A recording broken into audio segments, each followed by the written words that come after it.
रिजवान साहब जी सर पहले मैं इत्थे आया सी उदों मैं विजिट किया तो मैं एक वीडियो बनाई सी काफ़ी वायरल भी हुई सी जी जी यार नहर फोड़वा तो फिर वही पॉइंट है वही बच्चे ने तकरीबन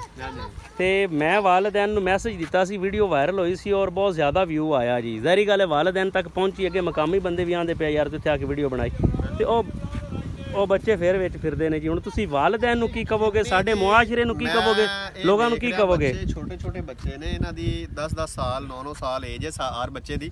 ਤੇ ਇਤਨੀ ਲਾਪਰਵਾਹੀ ਵਰਤ ਰਹੇ ਨੇ ਉਹ ਵਾਲਿदैन ਵੀ ਜਿਹੜੇ ਇਹਨਾਂ ਨੂੰ ਰੋਕਦੇ ਨਹੀਂ ਪਏ ਤੇ ਫੋੜਵਾ ਨਹਿਰ ਜਿਹੜੀ ਹੈ ਬੜੀ ਜ਼ਿਆਦਾ ਡੂੰਘੀ ਹੈਗੀ ਹੈ ਹਰ ਦਫਾ ਤਕਰੀਬਨ ਇੱਥੇ ਹਰ ਸਾਲ ਵਾਕਿਆਤ ਹੁੰਦੇ ਆਉਂਦੇ ਨੇ ਆਪਾਂ ਸੁਣਦੇ ਪਏ ਆ ਤੇ ਇਹ ਬੱਚੇ ਜਿਹੜੇ ਨੇ ਲਾਪਰਵਾਹੀ ਵਰਤ ਰਹੇ ਨੇ ਔਰ ਸਰੇਆਮ ਇਸ ਤਰੀਕੇ ਨਹਾ ਰਹੇ ਨੇ ਨਹੀਂ ਵਾਲਿदैन ਨੂੰ ਕੀ ਮੈਸੇਜ ਦਿਓਗੇ ਵਾਲਿदैन ਵਾਸਤੇ ਯਾਰ ਆ ਬੱਚਾ ਵੇਖੋ ਨਾ ਇਸ ਬੱਚੇ ਨੂੰ ਵੇਖ ਲਓ ਇਸ ਬੱਚੇ ਦੀ ਹੁਣ ਏਜ ਵੇਖ ਲਓ ਕਿੰਨੀ ਹੈ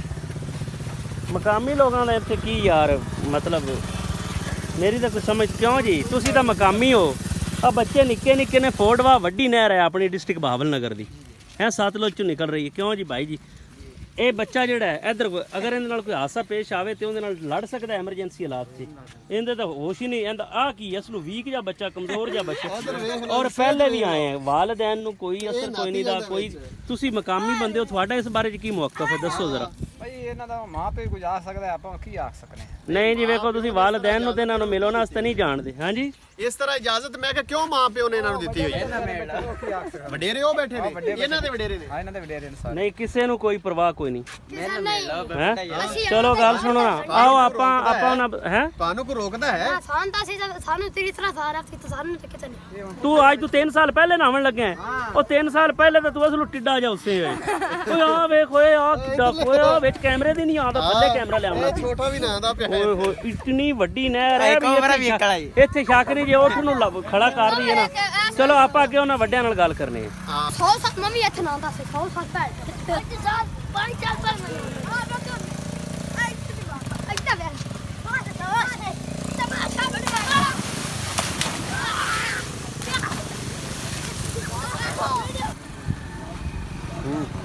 अस्सलाम वालेकुम बाबा जी ਉਹ ਬਾਬਾ ਜੀ ਤੁਹਾਡੇ ਨਾਲ ਇਹ ਗੱਲ ਕਰਨੀ ਅਸੀਂ ਪਹਿਲੇ ਵੀ ਵੀਡੀਓ ਬਣਾ ਸੀ ਉਹ ਬੱਚੇ ਹਨ ਬਿਲਕੁਲ ਛੋਟੇ ਛੋਟੇ ਫੋੜਵਾ ਜਿਹੜਾ ਨਹਿਰ ਹੈ ਇਹ ਤੁਹਾਨੂੰ ਪਤਾ ਹੈ ਕਿ ਤਕਰੀਬਨ ਬਹਾਵਲ ਨਗਰ ਦਾ ਵੱਡਾ ਨਹਿਰ ਇੱਕ ਸਾਦਗੀ ਦੇਖ ਕੇ ਉਹ ਬਿਲਕੁਲ ਕਮਜ਼ੋਰ ਜੇ ਬੱਚੇ ਛੋਟੇ ਬੱਚੇ ਜਿਵੇਂ ਛਾਲਾਂ ਮਾਰੀ ਜਾਂਦੇ ਨੇ ਪੈਰ ਤਾਂ ਥੱਲੇ ਨਹੀਂ ਨਾ ਲੱਗਦੀ ਮੁਰਗਾਈਆਂ ਦੇ ਬੱਚੇ ਹੈ ਨਾ ਹੈ ਮੁਰਗਾਈਆਂ ਦੇ ਬੱਚੇ ਮੁਰਗਾਈਆਂ ਦੇ ਬੱਚੇ ਨੇ ਤੁਸੀਂ ਸਮਝਾਉਂਦੇ ਨਹੀਂ ਕੁਝ ਨਹੀਂ ਅਗਰ ਕੋਈ ਹਾਸਾ ਹੈ ਖੇਡਣ ਦੇਵਾਂ ਤੇ ਇੱਥੇ ਕੋਈ ਹਾਸਾ ਪੇਸ਼ ਆ ਸਕਦਾ ਹੈ ਬੜਾ ਮਸਲਾ ਬਣ ਸਕਦਾ ਹੈ ਤੁਸੀਂ ਗੈਰ ਜ਼ਿੰਮੇਵਾਰੀ ਦਾ ਮੁਜ਼ਾਹਰਾ ਕਰ ਰਹੇ ਜੇ ਤੁਹਾਨੂੰ ਰੋਕਣਾ ਚਾਹੀਦਾ ਇਹ ਸਾਨੂੰ 100 ਸਾਲ ਹੋ ਗਏ ਨਾਰ ਨਹੀਂ ਕੋਈ 100 ਸਾਲ ਹੋ ਗਏ ਅਸੀਂ ਕੱਚੇ ਬੈਠੇ ਅੱਛਾ ਕੁਝ ਨਹੀਂ ਹੁੰਦਾ ਤੇ ਹਾਦਸਾ ਤਾਂ ਜਦੋਂ ਵੀ ਹੋਵੇ ਹਾਦਸਾ ਹੀ ਹੁੰਦਾ ਨੁਕਸਾਨ ਤਾਂ ਜਦੋਂ ਵੀ ਹੋਵੇ ਨੁਕਸਾਨ ਹੀ ਹੁੰਦਾ ਹੈ ਨਾ ਇਹ ਮੁਰਗਾਈਆਂ ਦੇ ਬੱਚੇ ਤੁਸੀਂ ਨਹੀਂ ਇਹਨਾਂ ਨੂੰ ਸਮਝਾਣਾ ਨਹੀਂ ਰੋਕੋਗੇ ਯਾਰ ਇਹ ਬੱਚਾ ਉਰੇ ਆਈ ਨਾ ਛੋਟੇ ਹਾਂ ਇਹ ਬੱਚੇ ਦੀ ਕਿੰਨੀ ਉਮਰ ਹੈ ਪਹਿਲੇ ਨੇ ਪੱਕੇ 7 ਸਾਲ ਦਾ 10 ਸਾਲ ਦਾ 7 ਸਾਲ ਦਾ ਇਹ ਬੱਚਾ ਜੀ 7 ਸਾਲ ਦਾ ਫੋੜਵਾ ਕੈਨਾਲ ਦੇ ਵਿੱਚ ਨਹਾ ਰਿਹਾ ਉਹ ਉੱਥੇ ਨਾ ਯਕੀਨ ਕਰੋ ਉੱਠ ਇੱਥੇ ਖੜਾ ਕਰ ਦਈਏ ਨਾ ਤੇ ਉੱਠ ਦੇ ਉੱਤੇ ਪਾਣੀ ਲੰਘ ਜਾਵੇ ਹੈ ਔਰ ਮਕਾਮੀ ਲੋਕਾਂ ਨਾਲ ਗੱਲ ਕਰ ਰਹੇ ਹਾਂ ਸੌਰੀ ਟੂ ਸੇ ਮਤਲਬ ਬੁਰਾ ਨਹੀਂ ਮਹਿਸੂਸ ਕਰਨਾ ਉਹ ਕਹਿੰਦੇ ਨੇ ਜੀ ਠੀਕ ਹੈ ਬਸ ਚੱਲਣ ਦਿਓ ਨਹੀਂ ਵੇਖੋ ਨਾ ਨਹਾਣਾ ਉੱਥੇ ਕਿਧਰੇ ਬੋਰ ਤੇ ਬੱਚਾ ਨਹਾ ਲੈਂਦਾ ਰੋਕੋ ਮਾਲ ਵਿੱਚ ਛੱਡਿਆ ਖੜਾ ਇਹ ਹਾਦਸਾ ਜਦੋਂ ਹੁੰਦਾ ਉਹ ਪੁੱਛ ਕੇ ਨਹੀਂ ਹੁੰਦਾ ਜਦੋਂ ਨੁਕਸਾਨ ਹੁੰਦਾ ਇਹ ਕਿਉਂ ਇਸ ਰੀਤ ਨੂੰ ਬਰਕਰਾਰ ਰੱਖਿਆ ਮੈਂ ਅੱਗੇ ਵੀ ਵੀਡੀਓ ਬਣਾਈ ਰੋਕਣ ਦੀ ਕੋਸ਼ਿਸ਼ ਕੀਤੀ ਨਹੀਂ ਰੁਕਿਆ ਜੀ ਵੇਖ ਲਓ ਜੀ ਹੁਣ ਹੈ ਉਹ ਰੋਕਣਾ ਕੀ ਬਾਤ ਨਹੀਂ ਰੋਕਣਾ ਲੰਘਾ ਗਿਆ